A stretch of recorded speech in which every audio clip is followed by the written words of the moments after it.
Hi, everybody. TGIF. It's Friday. Thanks for joining us. This is the Seeking Heaven channel, and this is Seeker Speak Live. And tonight we have a guest that premiered yesterday. That's a near-death experiencer, Chris Keto, and I'm going to bring him on now. Welcome, Chris. Thank you for having me. Back again. Happy Friday.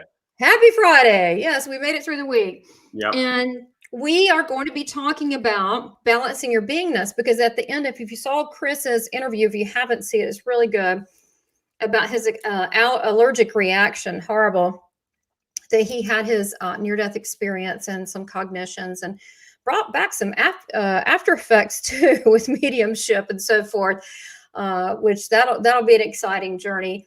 But we were talking about toward the end, it just sort of organically came up about, how do we balance our beingness, and about truly being present, that to also be mindful with our energy, if anyone drains our energy. I was even talking to you briefly the other night. We were talking about the show, about, making sure even with readings, that it is not draining. And, but that's with anyone in life. So you can take it for, wherever you want to, and we'll just have fun with this thing. Absolutely. Well, again, thank you for having me back. And, it's always a pleasure to be in front of your audience. Even, before my NDE, the idea that, regardless of NDE or any mediumship or any ability, everyone ultimately feels drained, or energies get sucked out of them. And I think everyone, even more so, even if they weren't at all spiritual in the last year, they had some moment where they had a pause, where they were looking around at the chaos around them, or COVID, and right.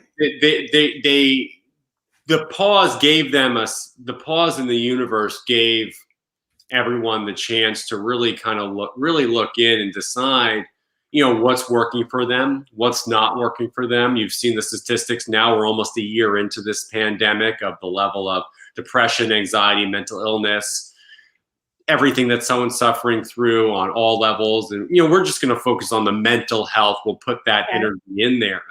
That's where we're going to put this idea of bleeding energy, or how you would,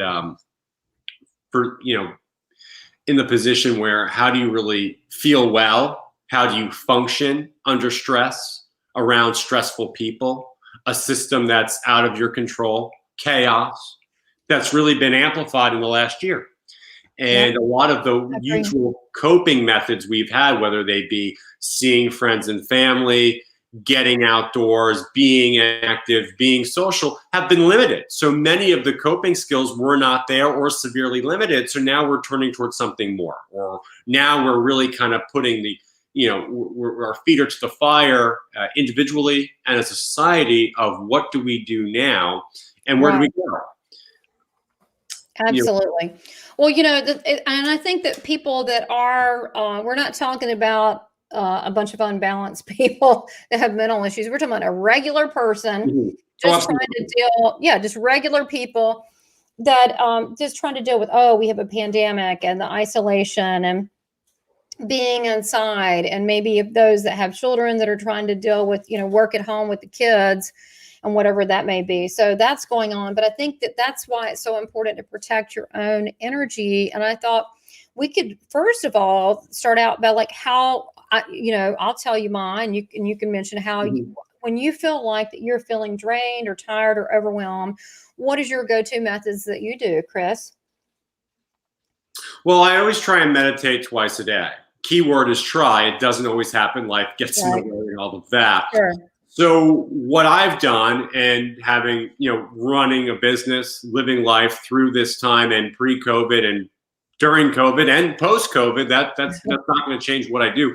I find that is what's simple, sustainable is what works. Doing something once and then not going back for 3-6 weeks is not going to help with balance or energy or how your general feeling wellness. So I always want to do something that I'm able to consistently do day in and day out. And I look at it as we're building up a little more immunity each and every time I have, a specific practice or a method or whatever it may be to bring me grounding, peace, or in many cases for me, just put me back in my body. I know I'm out if I'm bumping into things or I'm all discombobulated. I want to feel grounded. And this past year, I've really felt that I've really moved along to the point where I felt in my body and breathing properly. So simple, everyday tasks or everyday situations where I can incorporate this is I breathe deep. And it's very simple. The first thing I tell anybody, if they're stressed, overwhelmed, panicked, or anything, if they're off their center base or feeling calm, is to breathe deep. And it's that simple. And I'm not asking you to go meditate for an hour. I know you're busy, but if you just do some circle breathing, breathe in deep down below the navel, hold for a few seconds, release for a few seconds, whatever you're comfortable with, that will instantly change everything. And do a few cycles of that. And if you can only do it 3 or 4 times, then okay, start there. Then the next time you do it and you're feeling anxious, worked up, or unbalanced, fill in the blank, whatever word that is or emotion you're feeling, maybe add 1 more breath in. And if there's times where, hey, I can't even focus, I'm going to try 3, then try 3. And if you have that time, go back and do another 3 or 4. And I feel with a lot of the content and material that's coming out with meditation and how to balance and function, there's so much to it, yet it's so practical. And you could have all the knowledge in the world. You can take, go to yoga for hours a day, breathe, this, that, anything and everything. And if you don't do it, it's not going to matter. And if you don't do it consistently, it's still not going to matter. You have to build up to that. And I always think everyone, from what I've experienced, even for myself, because I'm guilty of it, I'll do it once, be like, okay, great, and then not do it again for 6 weeks. So you want to have something that's sustainable. And I feel that the act of doing something in that mindfulness is what's so important. So it's doing it, actually doing it, and doing something that's sustainable and that resonates with you. There are things out there that everyone has recommendations that may not work for you. They may not be something that you resonate with, or you may not enjoy. And that's something you have to find out along your own path. Well, and I think the other thing too, there's different gradients. It's like people that maybe someone has never been to the gym. First of all, you can't go once and expect a result. You got to decide what can you stick to. Maybe it's not cycling, maybe it's Zumba, maybe you got to pick your thing that you think you can stick with. Pick 1 day a week, then add 2, then add 3. But the same thing is true with the spiritual practice. And when we're talking about energy, I think there's things that what you're saying is being proactive. What I do is very simple. It's so simple, it's crazy. But when you were talking about the breath, what I think about the breath is, first of all, it's a gift of life. And as you know, this is perfect with you because you were breathless at one point, and the breath is so precious to all of us. But you can definitely attest to that. But to really honor that breath, what I do, we could do a little short thing. We'll all kind of get high for a minute, which is really great. I always say there's no high like the most high. But just to throw something in there real quick, a sense of humor is so wonderful in times, isn't it? We have all these meditations, breath work, but having a sense of humor, laughing and smiling, it really does so much for the soul, does it not? Like it does. Just having that, let's not complicate our lives anymore. I know you get that. And oh yeah, you're right. Just laughter.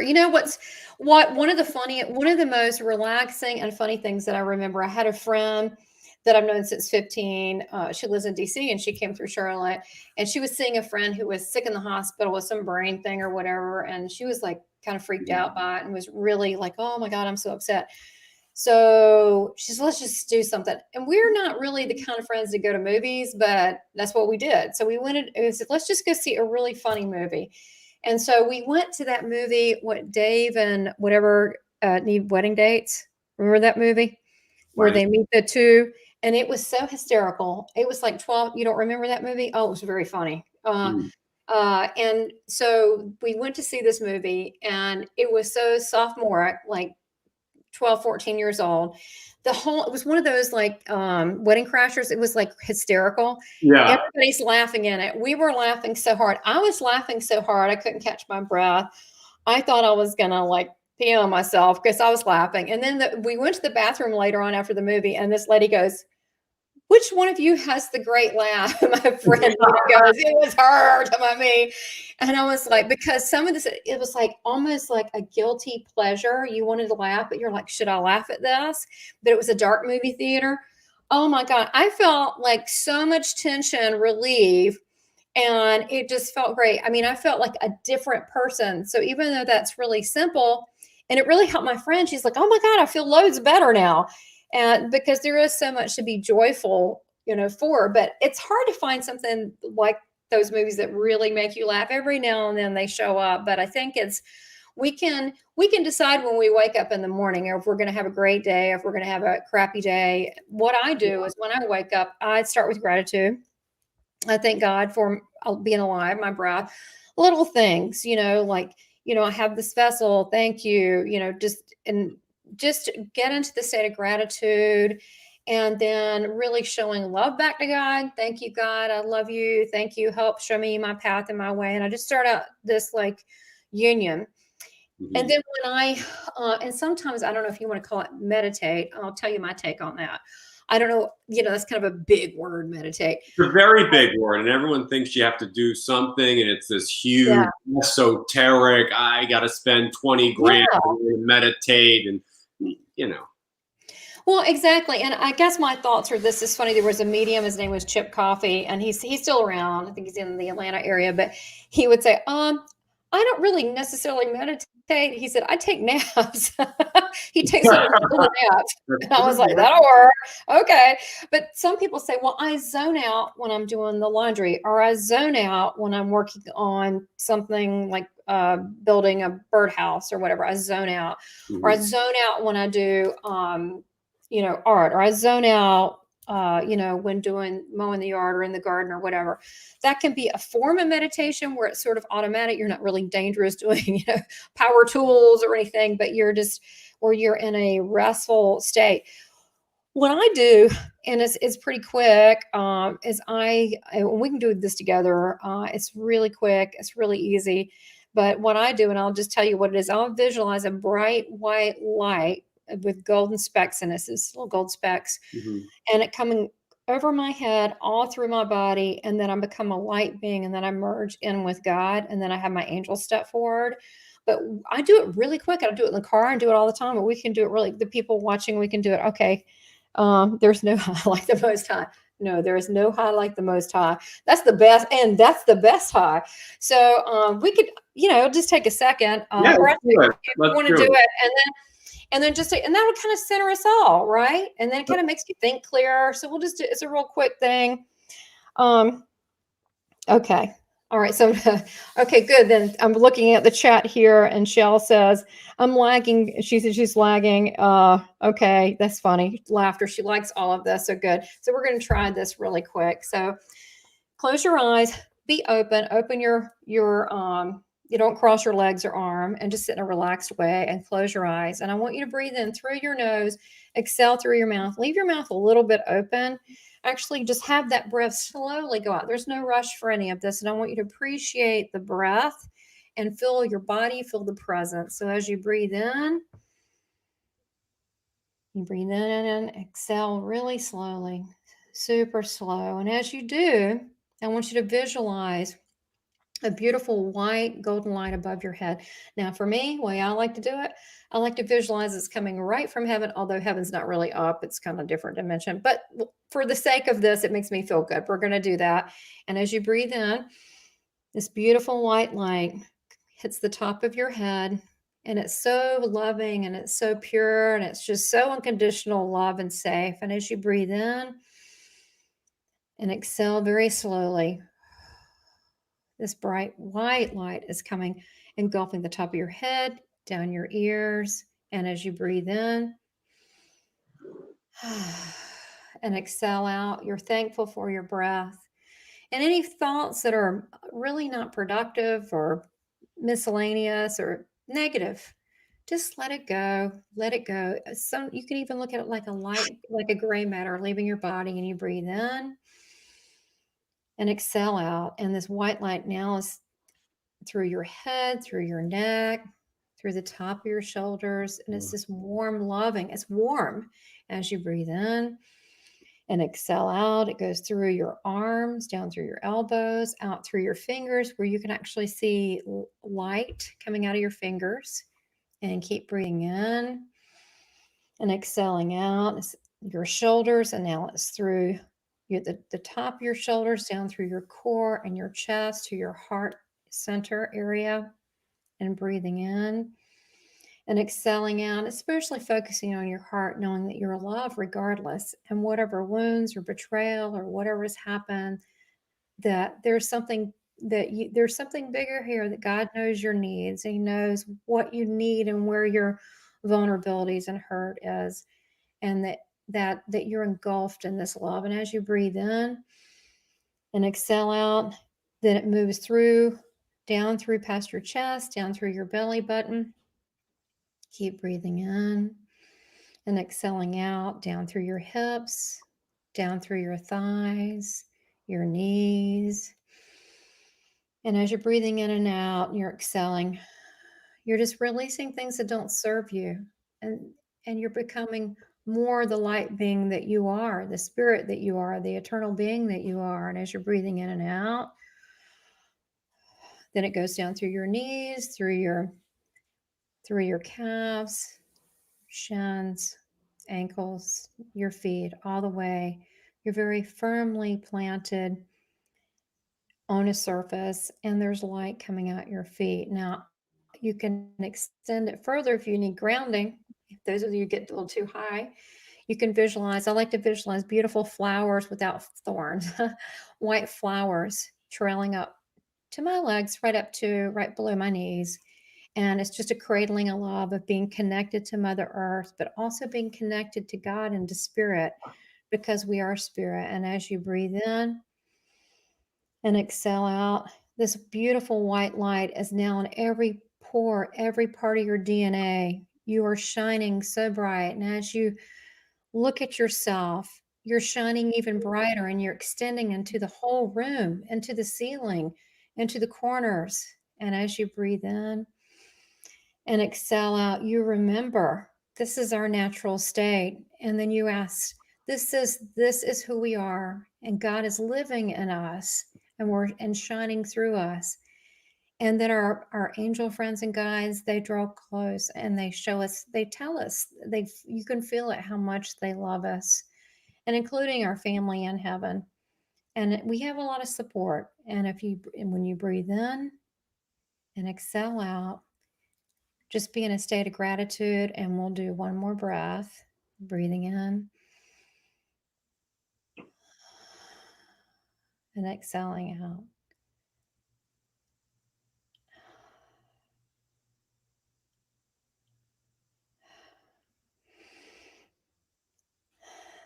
So do you feel a little bit more centered? I feel a little bit more centered. Oh, absolutely. I just feel like I just grounded out.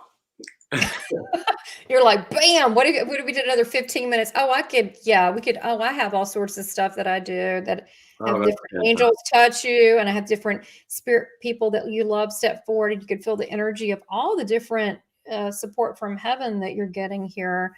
And you know what we just did, the effect is immediate. And the beauty is it could be done at no cost, sitting at home in a chair, at an office, wherever it is. Then you're regrounded. And then everything processes better. Your thinking, your emotions. And once you get comfortable with any process that works for you, there are times, you may have to open your eyes. You may have to be a little bit shorter on the breath. There's no rule book on this. It's what works for you and what feels good. And you do that. And you're going to recalibrate and make adjustments throughout. I've done meditation courses. I've paid a lot of money. At the end of the day, you still have to do it for yourself. Yeah. And you have to do what works for yourself. And that's really what's key. We have to really almost take back and everyone, you know, there may be healers or anyone may have suggestions, and everyone has their own way of doing it.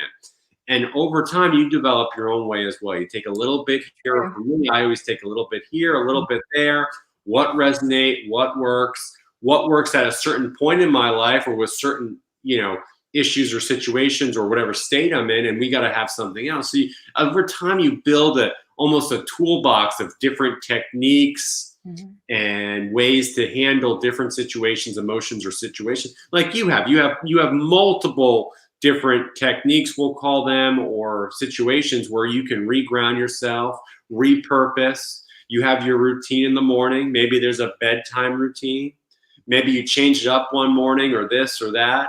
And you're fluid. The key is to always be fluid. You don't want to be rigid with anything. And I think what we did was great. You know, we just started off and we said, hey, wait, let's just dive into it. Let's just have a quick little session.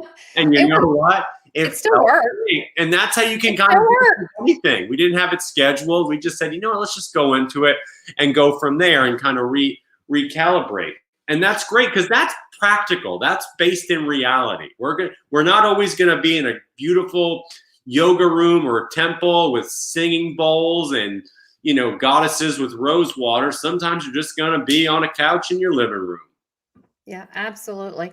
Well, we've got people popping in here, and Adriana, you just missed that's okay. You can go back and see it, but we did a little thing that I do all the time, connecting to God, the divine, whatever, and merging it with my own self. But it was quick. Actually, I have a quicker version I do now that's a visualization. I'll breathe and I'll take 3 breaths in and out, and I'll visualize the white light over me and that purity, and it can happen that quick. I can get so high so quick, just like that, by doing that. So it doesn't have to be, look, sometimes life's that way. You don't have an hour to meditate. Sometimes you just don't. Sometimes you don't feel like you have 3 minutes. Exactly. So, I mean, I respect 3 minutes. I mean, there are people I know that, you know, I meditate 3-4 hours a day, and I'm like, you know, that's great. I'm by nature, you know, I'm a nice person, but I have I'm impatient in some ways. Look, I know that it's not, you know, I work on it and I don't always show it. But so to me, I still want results. So that's kind of how I get it very, very quickly. But the other thing about, you don't have to be a near-death experiencers, but a lot of near-death experience, they bring that light to people. So hopefully, you know, that was actually projected on you, that you could feel it. I like to do that when I'm on stage with people. I like to bring the light to them, and all of them get high. And I'm like, what? You know, I'm a very sharing person. I don't mind sharing my stuff with people. I'm like, here you go. What do you need? You can have it. And so, you know, because this is so available. I actually did this one time. It was a little bit more involved in this, but I did this at I don't know, body, mind, spirit thing I did a few years ago. And we would have tables. There was, I don't know, 6 tables. And then there was like 12 people per table. And then the facilitator, we had like 4 different ones. We would go to the different tables. And I had some that were like new to like the spiritual side of things. And I remember one lady came in, oh my God, I'm freaking out. I'm 15 minutes late. And another guy came in and was like, I am so bored. All of them, I got them all high. It was awesome because the one guy said, what did you just do to me? I said, I didn't do anything. I just, you know, this God's good, isn't it? And then the other woman was so calm after that. So what's great is that just ties you into realizing that, you know, stop for a minute. I had to tell myself that. So that's one quick way. And I do it in the car too. You can do it. You can visualize that light and breathe in and out, and it can happen you can get faster at it, and it happens pretty quickly. And then I'm also mindful about if I feel like that someone is too needy or draining or just negative, or they're, it depends, you know, if I feel like they're not a positive person, I protect myself with that. I think that's really great. You bring up that point. I think the best position to be in is to have very strong boundaries, energy boundaries. I do not like to be in certain situations, even if there's anything.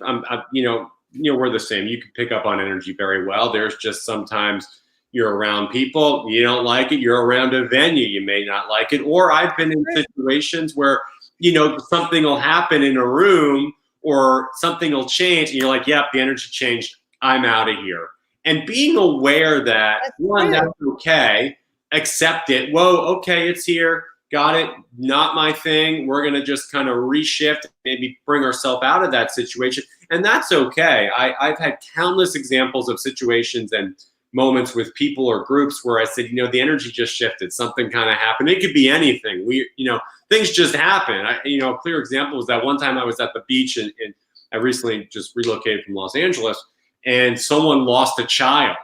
And the whole beach went from normal, cool beach to I felt that I was like, whoa, I'm like, energy shifted. I'm like, the child was just lost. They weren't kidnapped, but people were freaking out and running around in a very crowded beach in Los Angeles. And I was like, all right, energy's over. Like, we're out of here. They found the baby, great, but still, it shifted.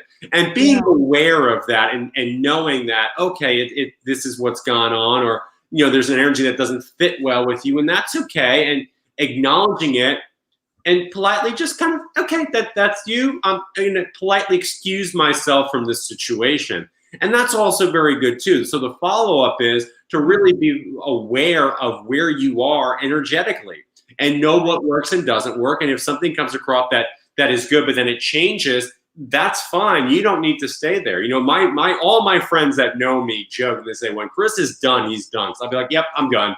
I'm going home. I've had enough. Right. And that's it. Like, I hit my wall. I hit my wall. Like, that's it. Oh, okay. And, it works and it feels good. And you're not, nothing good has ever come from me ignoring myself. And I think that's a really powerful statement. Well, I think that what you're saying is learn to recognize what is comfortable to you and not comfortable to you. And some people have a higher tolerance level. They don't even notice things. Where very true. Some people are sleeping through life. Well, a lot. For example, I went over to, this is a silly thing, but it's a good example. It could be, energy is not just a person. It could be a place. It could be a situation. It could be an organization. It could be whatever. I went over to my mom's, and she used to watch that cop show, whatever. And, whatever it was, Cops, whatever, that live thing. And I told her, Mom, I don't like things like this. Yeah, I don't like things like this. So I was trying to be, I was like, okay. And I thought, I seem like such a wimp. I was like, all right, she likes it. She goes, no, it's really good. It's my favorite show. And I was like, and I'm watching this, seeing all these people that are doing drug addicts and lying to the police. And I was like mortified. I was going, and finally the second one, I just started crying. I said, if the world is full of these people, I just don't even want to be here. This is horrible. And she went, oh, and she looked at me and she realized I was serious. I can't handle that. I can't deal with that. Other people be like, what's the big deal? But for me, that really hurt my heart to see that for these people. I just had, I saw them broken, and it made me sad. And so she went, she looked at me, she thought, oh my God, you weren't kidding. I'm like, no, I'm not kidding. So I'm even careful what I watch on TV. Oh, absolutely. I was never a big fan of Game of Thrones. It was a little too gory and violent for me. Right. And there you go. I'm not into UFC or any of that. The cage fighting, I don't, that doesn't land with me. And I think once you start waking up more and you're more aware of yourself and your surroundings, you realize what you like and don't like. And so many people go on autopilot and they're like, gee, why can't I sleep? Why am I unhappy? I mean, a clear example was when Netflix came out with the Ted Bundy documentary, or the Ted Bundy show. It's all about Ted Bundy. And like, well, why am I in a bad mood? Why do I feel weird? Why can't I sleep? Oh, I don't know. You just watch 6 hours of a serial killer.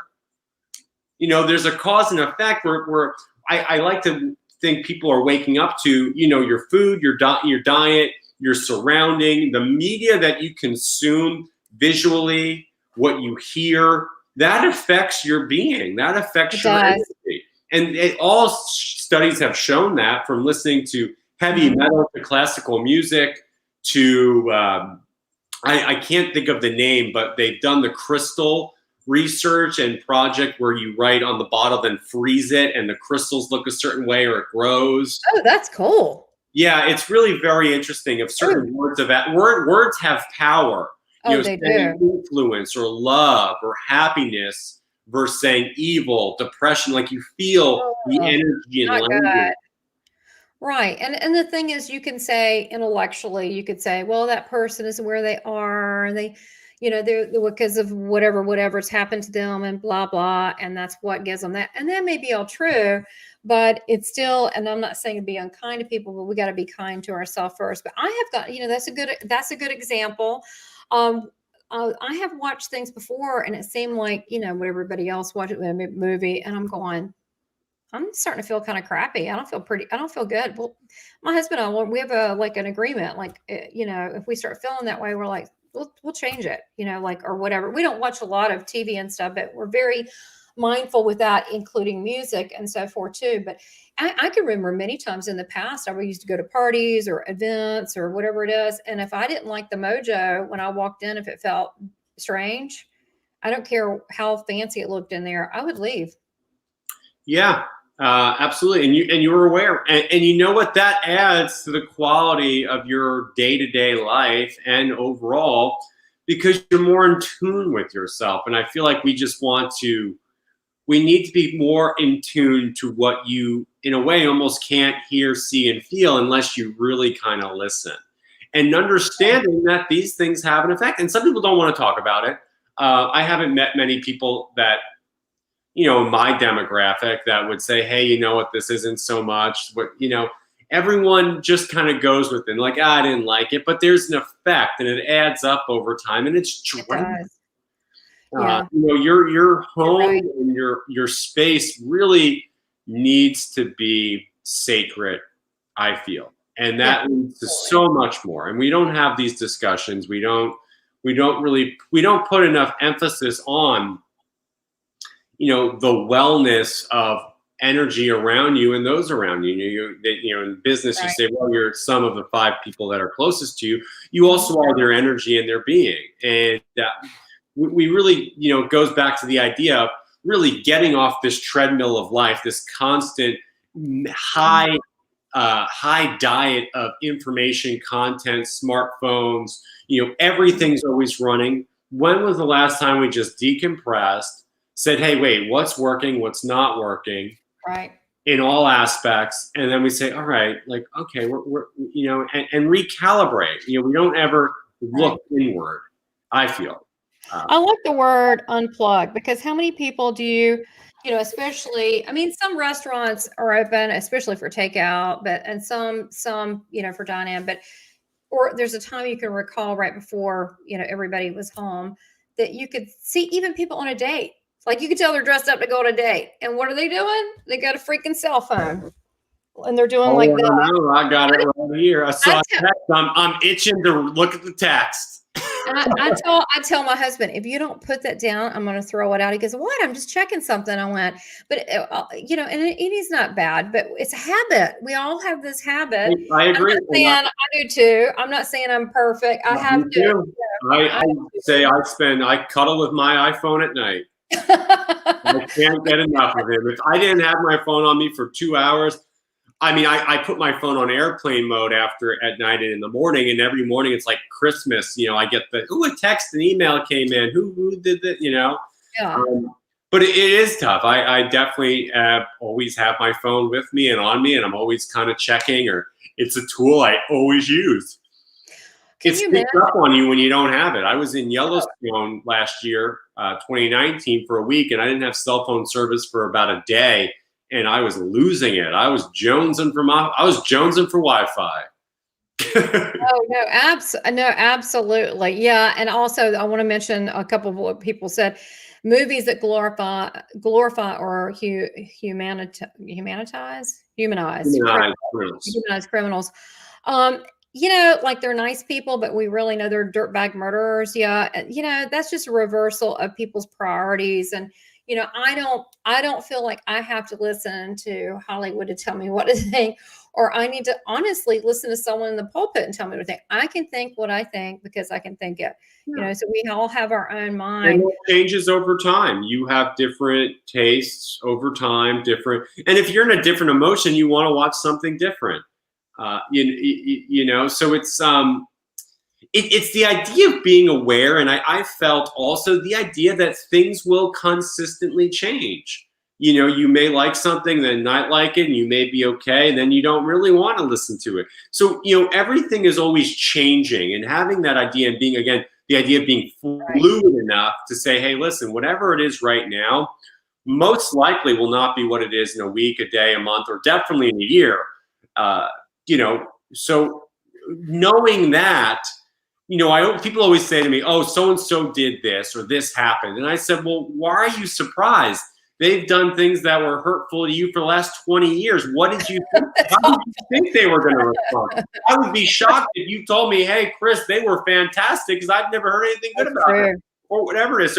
So I think we're always surprised, you know, with behavior, and we really shouldn't be. We really kind of have to kind of take a lens off. Now, I'm not saying to be pessimistic. I'm saying to have a sense of reality. And that's also very spiritual, to say, hey, listen, this is where someone is, and it does no good for you with your relationship to them to have an unexpected, you know, a idea of what they should be. That's none of your business.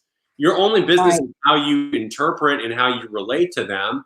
And you can show them love, and absolutely show them love and give them their space, but don't get upset when they act a certain way.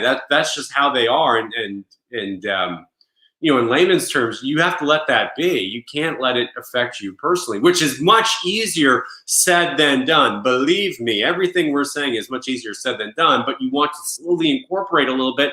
And then after a while, that kind of becomes your foundation of how you engage and operate and relate to other people. And that's fine. And then everyone feels better because the angst is off, the edge is off, that expectation's off.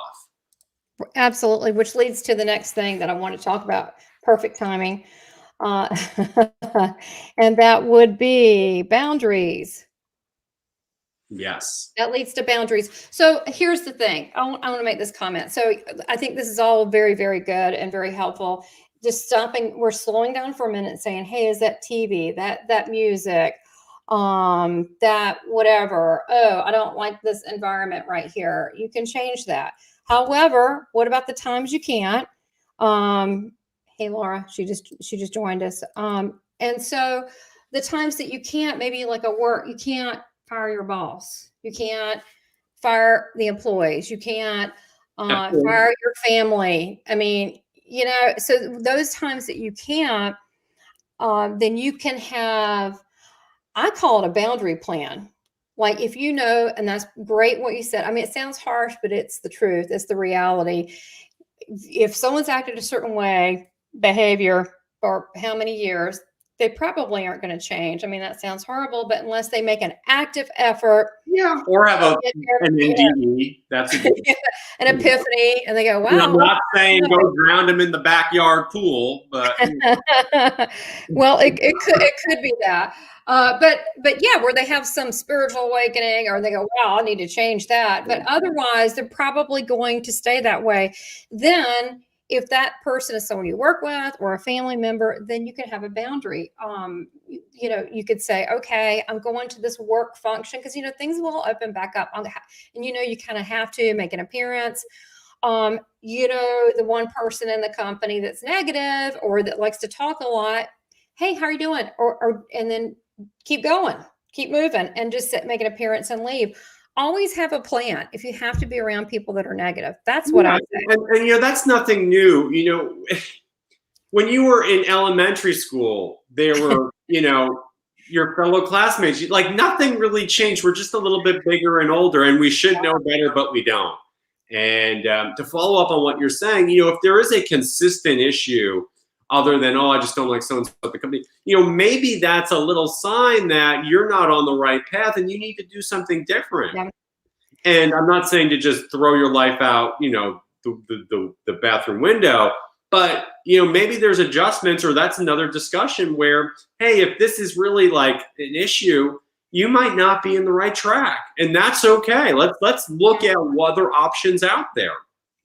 Right. You know, we have the ability to change. Right. And the other aspect of that is that, you know, we're saying, yes, if we don't like that energy, if it's not building us up, or we're feeling right about it from whatever reason, doesn't really matter. We can change that. However, it's okay to feel into, I'm not liking this. Then you need to say, why am I not liking this? What is it? Maybe you're changing. I mean, I remember, as kids, I used to love macaroni and cheese. That is so gross to me now. I would not eat a macaroni and cheese. And, our taste buds even change. We're always evolving and changing. So many times people will change their set of friends or their tribe. I mean, so much of like what we talk about now, and Chris, with your NDE, you can't talk about this with everybody because they're just not there. They're not at that place. No, absolutely. And I think also with that, and I don't know if I mentioned it while I was on your show, but I've said on other speaking engagements, you have to know your audience, and you speak to your audience and you meet people at their level. And that's just how it is. The way I engage and speak with some old fraternity brothers of mine are different how I engage and the topics of conversation on this show. I don't really go into deep spirituality, consciousness, or near death with some of my old school buddies from college or high school. And that's that. I mean, it just doesn't come up. It's not something we discuss, and vice versa. And knowing that and being aware socially and emotionally, we talk about social and emotional intelligence, but actually using it. And I've come across a lot of NDEers that kind of miss that and just kind of start yelling and preaching about NDEs. And, not everyone wants to hear it. And I've always said, I'm not here to convince anyone elsewise. I'm just telling my story. Agree with me, don't agree with me, take parts, whatever it may be. I'm telling my story. I am not pushing this on anyone. And I think there's very fine lines in communication. And we all really need a class on it, especially now, because there's so many means of communication. Everyone's, we got social media, we got work, we're more connected than ever, but we're understanding each other less and less each year. We really are. And we're not. Yeah, this is so good. Well, here's the thing that, what Jesus showed me one time, he showed me a bouquet, and I was like meditating, and he goes, look how beautiful. I see everybody like that. And he showed me all this assortment and all different kind of flowers. Mm-hmm. And he said, look how boring it would be if it was just one flower. And he goes, but look how exciting it is with all these different, this is how I see all of you. So why can't we be like that? I would be bored being around a whole world full of me. I would be like, please, for God's sake, please shut up. Please be quiet. Oh my God, please. Because I'm like a little kid, I'm always doing something. Woo, it would drive me bananas. I like differences with people. I like to be challenged mentally. I want to hear different ideas. And I don't understand why we've become at a point in this, not just America, for goodness sakes, but the world, that people's thoughts and expression is dangerous. That seems I just can't resonate. It seems silly, because I guess it's where you're coming from. Is it love or is it hate? But to me, I encourage that. I mean, I like differences, because sometimes that makes me really think like, wow, I never thought about it like that. What do you think about what's going on now? People are like, I think the average person is like, how did we get here? Well, I think there's a combination. I think we have more luxury and comfort than we've ever had, ever. Yeah, true. And I think we also have means to just amplify anything we're saying with regards to social media, with regards to us as a society never unplugging. And I also feel that people, the amount of just visual and noise clutter in our lives is pushing people over. And I always think back, and I always kind of have this joke to myself. I always think of, World War II and all the destruction and violence and death and chaos and everything everyone went through in that world. And I said, imagine explaining to someone that was in that war, Instagram influencers, or the nonsense that we discuss about today. Like, it's not even fathomable. It's silly stuff, really silly, that we get worked up about. And I think, we are so fortunate and privileged to be able to be concerned with these things that are absolutely useless. And That's where we are. Yeah. Things are just No, so if you easy and think good about, that we can go yeah, nuts about random things and drive us yeah, mad. And I felt COVID did a little bit to kind of shake it, but it really wasn't enough. And then it became this whole other thing, which this is not, not the time to go into.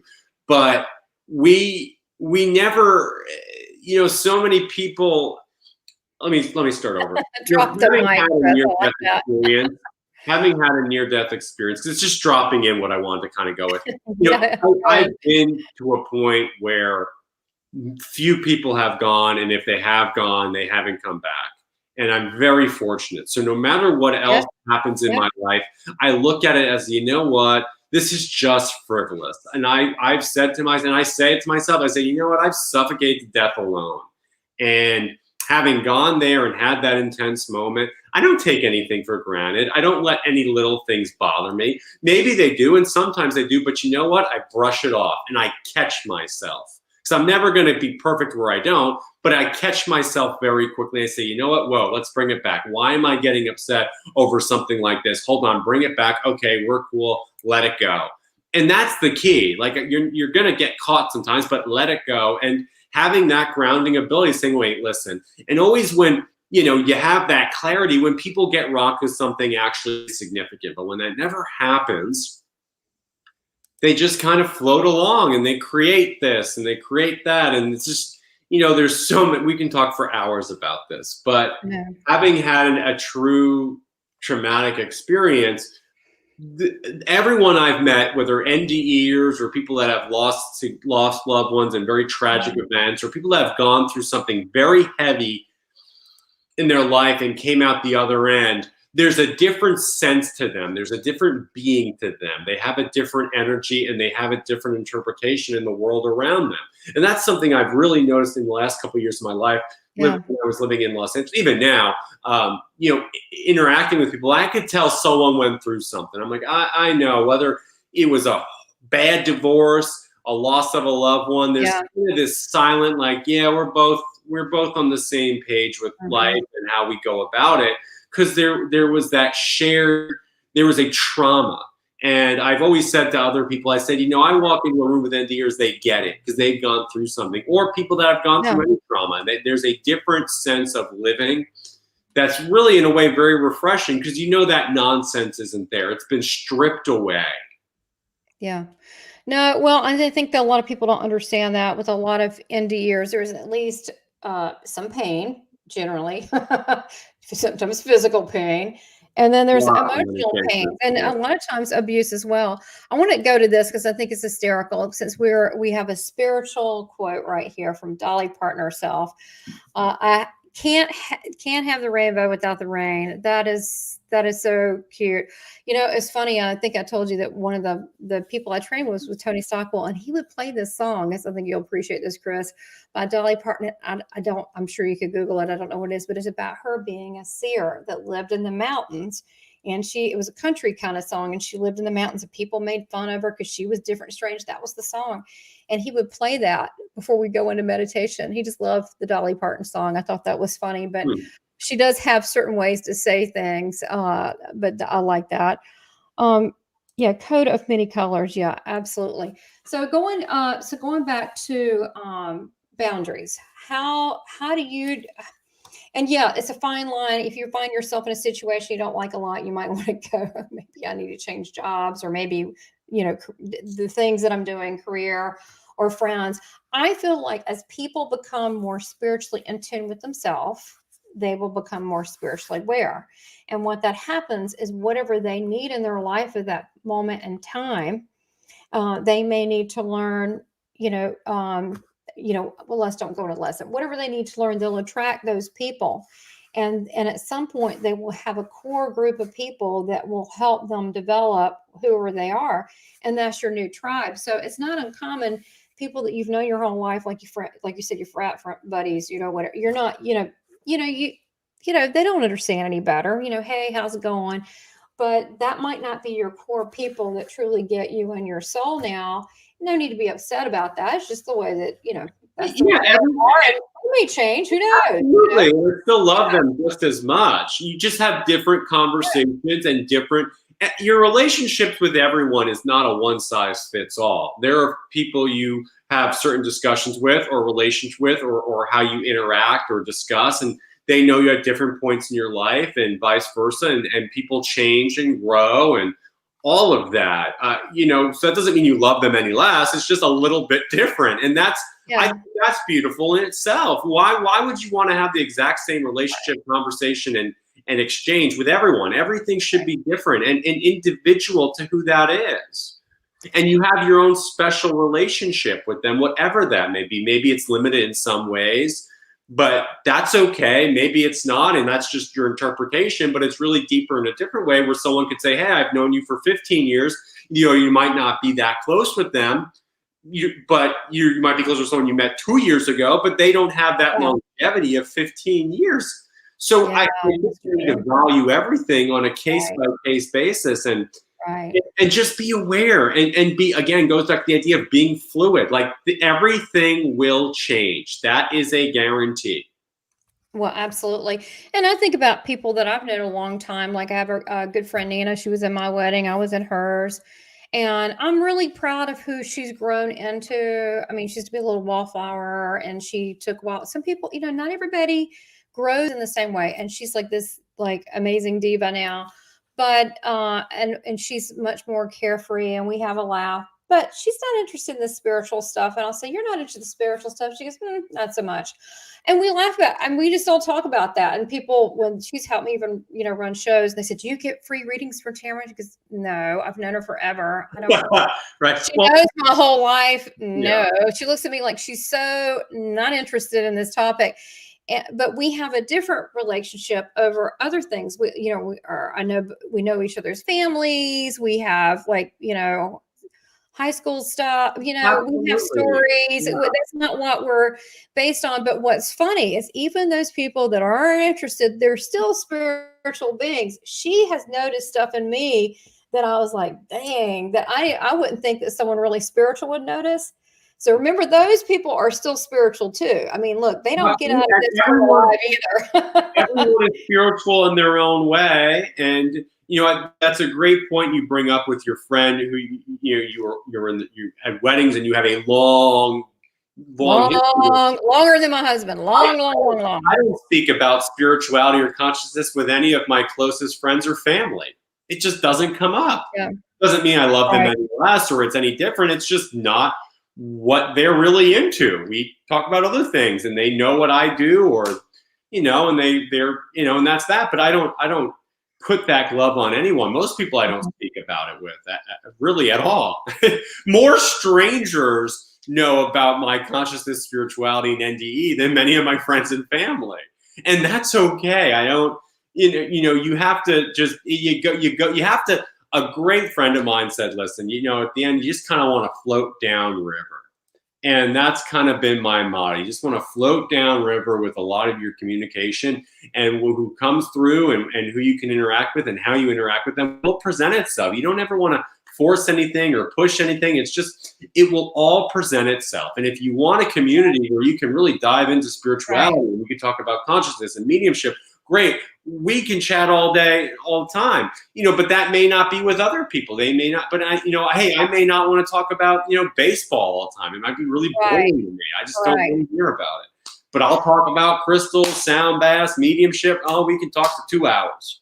So you gotta just kind of be aware and be open to, hey, that's how it is. And that's okay. I've always kind of, I don't want to say the word struggle, but I've had a little hang up sometimes on, wanting to impart some things how I live and say, well, why would anyone want to do that?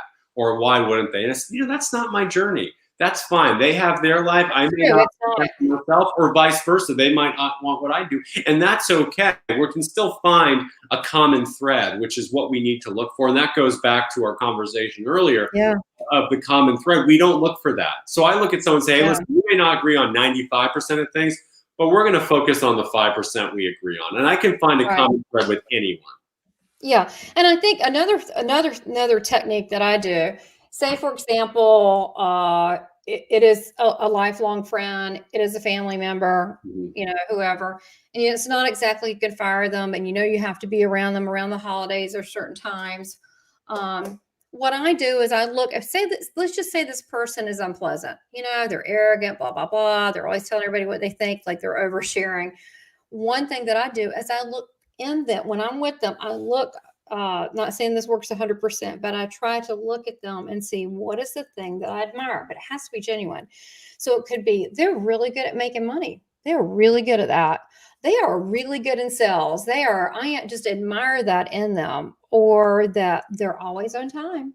Whatever it is, the thing. So what I've done before, I've even shifted it to that. You're never late. You're always here, and you always look sharp. How do you do it?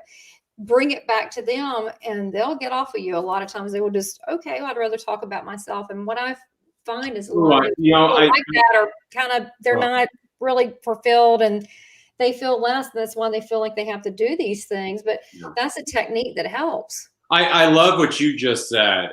That's fantastic for building relationships. What you just said about finding something you could admire and just be like, hey, you know what? You always have. I tell you, you say that in business, you got a solid contact right there. Or even in life, I'm just throwing that out there because I've been in business meetings all week and all day, so I'm still kind of, on that. But you're right. When was the last time someone ever said, hey, you know what? I just want to say I really admire this in you. How do you do it? And Right. that person won't forget. I always say people will always forget what you do or don't do, but they'll never forget how you made them feel. And in Yes. 10 years, And that's what it's about. I can tell you, I forget feels, but I won't forget the emotion or situations or the attached to that. And that's really important to build strong bonds, is to really just kind of say, hey, wow, I really admire that. And yeah, that's What? really beautiful. Thank you. Well, That's so practical and sustainable too, like we've been discussing. it's real, but you Yeah. have to pick something that's real, even if it's like they're a great dresser. Oh, Okay, if yeah. that's all you can find. Yeah, and honest, it's absolutely honest. And I had someone say to me one time, I had a compliment for someone, and I said, I don't know if I want to reach out. And they said, you know what, you always got to. So I've always said, if I ever have something nice to say, no matter what, I'm just going to say it. And there's so many little basic things. And again, we go back to communication, where we have all these degrees, we have all this money, we have all this technology, yet we forget how to communicate properly and how to treat each other better. Shocking, right? You think we can go to the moon, we can go to Mars. I see all these reports. Yeah, we treat each other terribly. So we got to get back. Well, and I think that so many people, what I take it a little bit even deeper, I think that so many people have been not really acknowledged, including myself. Growing up, I didn't get that, and I don't expect it from people. But well, but a lot of us don't really get acknowledged. Like, I appreciate you. I mean, like I told you, I have seen a few of your interviews, and I don't know if you know this. You've changed. You've gotten more bold. You've gotten more yourself, and that took courage to come Mhm. out. And I It's said, a process. I respect you have Absolutely. courage, and I said I respect that you have this gift of mediumship, but you're taking it seriously. You're gonna learn it. You're training. A lot of people, just the talent to me is not enough, because there's more to it than that. You get strange situations, and you got to handle multiple ones, and you have to be like, if you ever do Yeah. stage work. And the fact is, you're like, hey, if I'm going to do it, I'm going to do it. And you're getting in there, and that's another level. And so that's also takes courage. And to come out and say, you talk to spirit people, that takes courage. So, and I see, that in you right away. Like, even if I didn't know a thing about you, I know that, and that's admirable. So I think that we can all pick things that are admirable in people. There are people that maybe they're not a spokesperson. They don't really, public speaking, but boy, they are a fantastic caregiver. They are great with people. Everyone has an ability, whether they realize it or not, or they haven't realized it yet. Those are two different things, and it's there. Yep. Okay. Now Laura's saying I didn't graduate from college, but I worked my own drive. Absolutely. You have. I know that's true. She's done a lot with her life and pulled herself up with what is it, the bootstraps, and a Bootstrap. lot of people have. And I think that's why your intention to succeed and be happy means a lot, because that's that extra thing that pushes you through. And then of course you ask God to kind of help. Can you help me with this?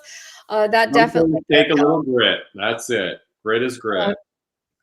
Now let's see. Now where are we now? Looks like we are out of time because everybody's like, I gotta go. I mean, I was just like, I was so where we were going. I actually was having so much fun that I usually like. I mean, we're really at that time. So we covered just a summary real quick, guys. We covered about your energy, not only protecting it from whether it's TV, environment, people, whatnot. I mean, have your boundaries, but also things, a way to improve your energy with the meditation, with the white light, the gratitude, and then as well as we talked about boundaries, and then allowing people to be themselves and allow you to be themselves. And if they don't want to let you be you, that you need to be you and they need to be them. And if someone doesn't want to do that and they want to judge you and try to put you in a box, then that's not so good. Then there's always free will and choices. You can send people on their way with love, with a little bow on it. So I think we have some techniques, even how to handle people that maybe aren't always so nice. Those people, they're still spirit. They want attention too. So I think we did cover a lot of energy, a lot of boundaries, a lot of ways to take back our personal power, which is a lot more than just energy, but our own sacred soul. We want to protect that. So thank you, Chris. Is there anything you want to add to it before we go? I think we covered so much, and if there's one thing I can add at the end is to always just be fluid. Know things are always going to change, and look. I personally, everything I discuss, I do myself. Look for something that is practical and sustainable, that you can do it and that it resonates. And if we just went on that and simple as just breathing or doing a little walk outside, whatever it is that works for you, right? Go with it and always know it will change, it will grow. And that's half the battle. 80% of the battle is just showing up and doing something. Absolutely. And doing it more than that with a smile on your face. So, we got to remember to smile and laugh. So look, thank you so much, Chris. You've been awesome. Thank you for sharing your time, and I can't wait to see all the great things you're going to do. Thank you so much. Thank you so much for having me. Thank you. Take care. Bye, guys. Thanks for joining us.